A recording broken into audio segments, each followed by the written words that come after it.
ஆண்டவராகிய இயேசு கிறிஸ்து நாமத்தினாலே மறுபடியும் உங்கள் சந்திப்பதில் மிகுந்த மகிழ்ச்சி. இன்னைக்கு ஒரு தலைப்பில் கர்த்தருடைய வார்த்தை கேட்போம். கடவுளுக்கு முதலிடம் கொடுங்க, அதாவது கர்த்தருக்கு முதலிடம் கொடுங்க. கர்த்தருக்கு முதலிடம் கொடுக்குறதுன்னு என்னங்க?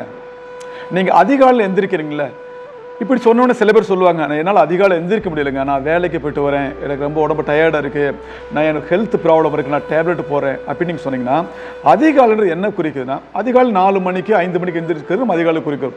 சிலர் உடல் பலவீனத்தில் ஒரு 8 மணிக்கு எந்திரிக்கலாம், 7 மணிக்கு எந்திரிக்கலாம், சில பேர் 9 மணிக்கு கூட எந்திரிக்கலாம். ஏன்னா இரவு முழு தூக்கம் இல்லாமல் தவிக்கிற முதுமையானவர்களும் இருக்கிறாங்க, நோய்வாய்ப்பட்டவங்க இருக்கிறாங்க. நான் உங்களுக்கு என்ன சொல்கிறேன்னா, நீங்கள் எப்போ எழுந்திருந்தாலும் எழுந்திருக்கிறீங்க இல்லையா, அந்த முதல் வேலையில் அந்த முதல் டயத்தை தேவனுக்கு கொடுங்க. சரிங்களா? இப்போ 4 மணிக்கு எந்திரிக்கிறவங்க ஜெபிக்கிறாங்கன்னா, நீங்கள் 8 மணி தான் எந்திரிக்க முடியுது, வேறு வழி இல்லை, ஹெல்த் ப்ராப்ளமாக இருக்குது, என்னால் எழுந்திருக்க முடியல பிரதர், நான் வந்து வேலைக்கு போயிட்டு வரேன், நைட்டு 12 மணி 1 மணிக்கு தான் வீட்டுக்கு வரேன், என்னால் 4 மணிக்கு எந்திரிக்க முடியலன்னா, நீங்கள் காலையில் 8 மணிக்கோ 7 மணிக்கு எந்திரிக்கிறீங்க இல்லையா, எந்திரிச்சோன்னா முதலாவது நேரத்தை, அந்த முதலாவது செகண்டை தேவனுக்கு கொடுங்க. நீங்க தேவனுக்கு கொடுக்கும்போது கர்த்தருடைய வசனம் சொல்கிறது, முதலாவது தேவனுடைய ராஜ்யத்தையும் அவருடைய நீதியும் தேடுங்கள். ஃபர்ஸ்ட் ஆண்டவர் சமூகத்தில் நீங்க என்ன செய்யுங்க, உங்களை ஒப்புருவாக்குங்க. எப்படி ஒப்புருவாக்கணும்னா, ஆண்டவரே இன்றைய நாளில் நான் உயிரோடு எழுந்திருந்து உங்களுடைய கிருபை. நேற்றிரவு எத்தனையோ பேர் என்ன பண்ணியிருப்பாங்க, இரவில் தங்கள் ஜீவன் போயிருக்கும், ஆனால் என்னை நீங்கள் மறுபடியும் ஒரு நாள் கூட்டி கொடுத்ததுக்காக உமக்கு நான் நன்றி சொல்கிறேன் வார்த்தை நம்மளோட வாயிலிருந்து வரும்போது ஆண்டவர் பிரியப்படுவார். சரிங்களா? மத்தேயு 6ஆம் அதிகாரம் 33ஆம் வசனம் வாசிச்சோம்னா, முதலாவது தேவனுடைய ராஜ்யத்தையும் அவருடைய நீதியையும் தேடுங்கள், அப்பொழுது இவைகள் எல்லாம் உங்களுக்கு கூட கொடுக்கப்படும். எது கூட கொடுக்கப்படும்? எது முதலாவது தேடணும்? தேவனுடைய ராஜ்யத்தை, தேவனுடைய நீதியை நம்ம தேடணும். தேவனுடைய நீதி தேடணும் என்னங்க?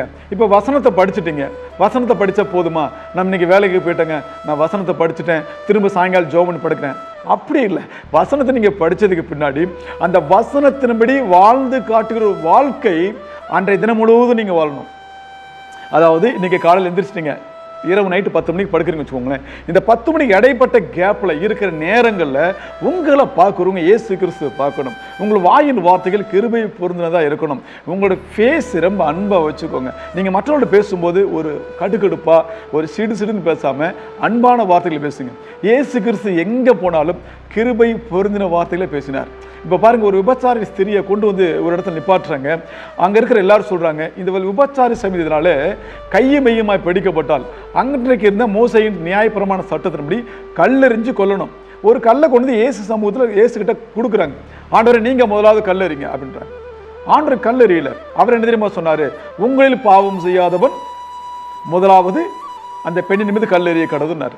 எல்லாருமே போயிட்டாங்க, யாருமே கல்லெறியல. அப்போ என்ன அர்த்தம்? எல்லாருமே பாவம் பண்ணியிருக்கிறாங்க. எல்லாரும் அந்த பெண்ணை பார்த்து என்ன சொன்னாங்க? கையும் மையமாய் பிடிக்கப்பட்டால், விபச்சார ஸ்திரீ, வேசித்தனம் பண்ணா, பாவமுள்ள ஸ்திரீ, இப்படி பல வார்த்தைகள் நிறைய சொன்னாங்க.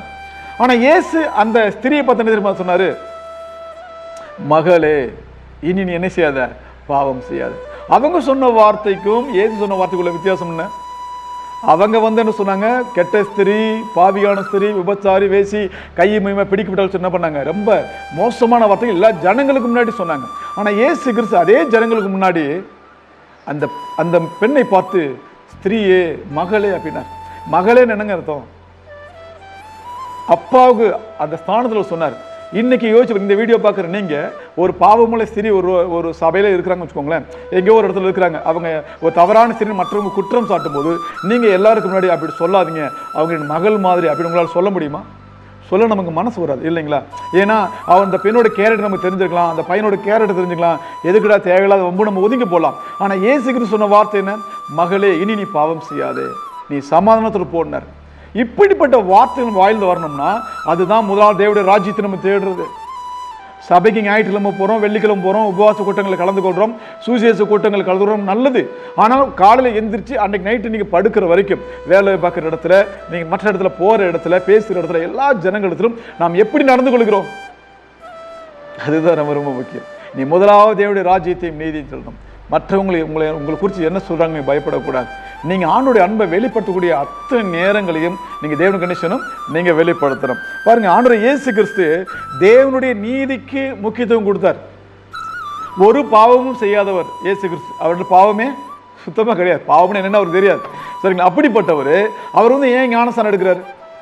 ஏங்க, இந்த உலகத்தில் ஞானஸ்தானம் எடுக்க தேவையில்லாத ஒரே ஒருத்தர் யாருன்னா அது இயேசு கிறிஸ்து தான். நம்மளாம் எதுக்கு ஞானஸ்நானம் எடுக்கிறோம்? உங்கள் எல்லாருக்குமே தெரியும்.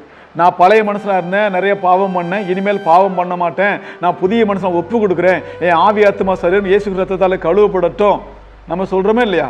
அவர் மரித்து அடக்கம் பண்ணப்பட்டு உயிர் எழுந்தது போல நானும் என் பாவத்தை என்ன செய்கிறேன்? நான் மறிக்கிறேன், கிறிஸ்துக்குள்ள மரித்து அவரோட அடக்கம் பண்ணப்பட்டு அவர் எழுந்தது போல நானும் புதிய மனுஷனை எழுகிறேன் அப்படின்னு சொல்லி தான் நம்ம ஞானஸ்நானம் எடுக்கிறோம். நம்ம பாவம் பண்ணிருக்கிறோம், ஞானஸ்நானம் எடுக்கிறோம். இயேசு என்னங்க பாவம் பண்ணாரு? அவர் ஒரு பாவம் பண்ணலையே. அவர் இப்போ ஏன் ஞானஸ்நானம் எடுக்கணும்னா அதுதான் முக்கியம். முதலாவது தேவனுடைய ராஜ்யத்தையும் அவருடைய நீதியும் தேடுங்கள். இயேசு கிறிஸ்து பிதாவின் வார்த்தைக்கு செவி கொடுத்தார். இன்னைக்கு நாம் ஆண்டவர் வார்த்தைக்கு செவி கொடுக்குறோமா? முதலாவது தேவனுடைய ராஜ்யத்தை நம்ம தேடுறோமா? சபைக்கு போனால் போதும், ஞாயிற்றுக்கிழமை அது கூட சில பேர் சரியாக போகிறதில்ல, ரொம்ப லேட்டாக போகிறது. காணிக்கை கொடுத்தா போதும், இல்லை தசமபாக கொடுத்தா போதும் நம்ம நினச்சிட்டு நம்மளே ஏமாந்துக்கிறோம். தேவனுடைய ராஜ்யம்ன்றது அது இல்லை. தேவனுடைய ராஜ்யம்ன்றது முதலாவது அவரை நம்ம தேடக்கூடிய ஒரு வாய்ப்பு. முழு உத்தவமாக உண்மையாக தேடணும். அதிகாலை எழுந்திரிச்சிடும் போது தேவனுக்கு நீங்கள் நன்றி சொல்லணும், துதிக்கணும். இரவில் படுக்கும்போது தேவனுக்கு நன்றி சொல்லணும். அந்த இரவில் படுக்கும்போது இன்னைக்கு காலையிலேருந்து இன்னைக்கு நைட்டு வரைக்கும் நான் ஆண்டவருக்காக என்ன செஞ்சுருக்கிறேன், நமக்காக என்ன செஞ்சோம்? நல்லா தூங்கணும், வேலை பார்த்தோம், 3 நேரம் சாப்பிட்டோம், ஓகே ரைட்டு, அது இருந்தால் தான் வாழ முடியும். ஆனால் ஆண்டவருக்காக நம்ம செஞ்சது என்ன? அந்த வேலையை பார்க்குற ஒருவருக்கு ஆண்டவர் பற்றி சொல்லியிருக்கிறோமா? அன்பான வார்த்தைகள் பேசியிருக்கிறோமா? மற்றவர்கள் குறை சொல்லாமல் இருந்திருக்கிறோமா? மற்றவர்களை வெறுப்பு இல்லாமல் நீதி உள்ளவர்களாக நம்ம நடந்து கொண்டோமா? நீங்கள் யோசிச்சு பார்க்கணும். வேதம் சொல்லுது, பிதாவின் சித்தத்தை ஆண்டவரும் இரட்சகரும் மீட்பருமாகிய இயேசு கிறிஸ்து செஞ்சு முடிச்சதுக்கு பின்னால இயேசு நமக்கு ஒரு கட்டளை கொடுத்தார். அது என்ன கட்டளை? பிதாவாகிய தேவனை நாம் நேசிக்கிறோம் என்பது உண்மையானால் முதலாவது ஆண்டவரை இயேசு சொன்ன கட்டளைகளையும் நாம் முதலிடம் கொடுத்து நாம் பின்பற்றுகிறோம் என்று என்ன செய்யணும்? நாம் சோதிக்கணும். ஆண்டவர் இயேசு கிறிஸ்து ஒரு கட்டளை கொடுத்தார் இல்லைங்களா? உலகம் சகல சகல சிருஷ்டிக்கும் சுவிசேஷத்தை அறிவிங்கள்ல. நம்ம எப்படி சுவிசேஷத்தை அறிவிக்கிறோம்? கைப்பறி எடுத்துட்டு யாரோ எங்கேயோ போயிட்டு ஆண்டவர்கள் நேசிக்கிறாருங்க, ஆண்டவர்கள் ரொம்ப விரும்புகிறாரு, நீங்கள் ஆண்டவர் நம்புங்க சொல்கிறோம். நம்ம வீட்டில் உங்கள் மனைவி உங்கள் கணவர் உங்களுக்கு நல்ல விதமாக சாட்சி சொல்கிறாங்களா? உங்கள் பிள்ளைங்களுக்கு சாட்சி சொல்கிறாங்களா? முதல்ல வீட்டில் சரியாக இருங்க, அதுக்கப்புறம் தேவனுடைய சபையில் சரியாக இருங்க, அதுக்கப்புறம் சமுதாயத்தில் சரியாக இருங்க. எங்கேயோ போய் நல்லவங்க மாதிரி என்ன செய்யணும்? நம்ம நடிக்கக்கூடாது. ஆண்டவர் விரும்புறதில்ல. மாய்மாலத்தை தேவன் என்ன செய்கிறது? விரும்புகிறது கிடையாது. தன் சொந்த குடும்பத்தை நடத்த விசாரிக்க தெரியாது இருந்தால் எப்படி ஒரு தேவனுடைய சபையை நடத்துவான்? வேதம் சொல்லுதா இல்லையா? அப்போ ரொம்ப ரொம்ப கவனம். முதலாவது தேவனுடைய ராஜ்யத்தை தேடணும்னா முதல்ல உங்கள் குடும்பத்தில் நீங்கள் நல்ல தலைவனா, தலைவியா, தகப்பனா, ஒரு கணவனா, மனைவியா, பிள்ளையா, ஒரு சகோதரனா, சகோதரி நீங்கள் இருக்கணும். இயேசு கிறிஸ்து தன் தாய்க்கு மிகச்சிறந்த மகனாக இருந்தார், தன் சகோதரர்களுக்கு மிகச்சிறந்த சகோதரனாக இருந்தார், சமுதாயத்தில் ரெண்டும் நல்ல பேர் எடுத்திருந்தார். அவரை பார்த்து எல்லா பெரியவர்கள் சின்னவர்கள் மதிப்பு கொடுத்தாங்க. காரணம் என்ன தெரியுமா? அவர் வீட்டிலையும் சபையிலையும் பிதாவாகிய தேவனுக்கு முன்பும் சீசர்களுக்கு முன்பும் ஒரே மாதிரியாக இருந்தார். அல்லேலூயா, ஒரே மாதிரியாக இருந்தார். இன்னைக்கு நாம் எப்படி இருக்கிறோம்? பல முகங்கள் நமக்கு இருக்கு இல்லைங்களா? வீட்டில் ஒரு முகம், சபையில் ஒரு முகம், சமுதாயத்தில் ஒரு முகம். ஆண்டவர் அதெல்லாம் விரும்புறது இல்லைங்க. தயவாய் நம்ம மாற்றிக்கொள்ளணும். முதலாவது தேவனுடைய ராஜ்யத்தையும் நீதியும் நம்ம தேடுவோம். ஜெபம் பண்ணா பத்தாது, அந்த ஜெபத்தின்படி நடக்கணும். வேதம் வாய்ச்சா பத்தாது. நிறைய பேர் வேதத்தை வாசிச்சுட்டு தான் போறாங்க. வேதம் வாசிக்க சொல்லி பைபிள் எங்க சொல்லல. வேதத்தை தியானிக்கிற மனுஷன் பாக்கியவன். தியானிக்கிற என்ன தெரியுமாங்க? அது மெடிடேஷன் பண்ணணும். அந்த வார்த்தையின்படி நீங்க நடக்கிறேன்னா, காலையில் ஒரு வசனத்தை படிச்சிங்க, அதன்படி இன்னைக்கு ஃபுல்லாக நான் நடக்கிறேன்றதை நீங்க பார்க்கணும். கர்த்தர் உங்களை நேசிக்கிறான்றீங்க, மறந்து போகாதீங்க. ஆண்டவர் உங்களோடு இருக்கிறார். சரிங்களா? அப்போ வசனம் முதலாவது தேவனுடைய ராஜ்யத்தையும் நீதி என்னது? வசனத்தை படிக்கிறோம், அதன்படி என்ன செய்யணும்? நம்ம நடக்கணும். வசனத்தை படிச்சுட்டு நடக்காமல் இருக்கும்போது பிசாசுக்கு ஒரே கொண்டாட்டம் தான். ஏன்னா வசனத்தை எப்படி நம்ம கீழ்படியில, வசனத்தின்படி கீழ் படிஞ்சாதான் தேவன் சந்தோஷப்படுவார். இன்றைக்கு இந்த வீடியோ பார்க்குற நீங்கள் முன்னாடி தேவனுடைய ராஜ்யத்தை தேடுங்க, நீதித்தை தேடுங்க. கர்த்தர் உங்களோடு இருப்பார். அவர் உங்களை கைவிடவே மாட்டார். எந்த சூழ்நிலையிலும் ஆண்டவர் உங்களோட விலகவே மாட்டார்.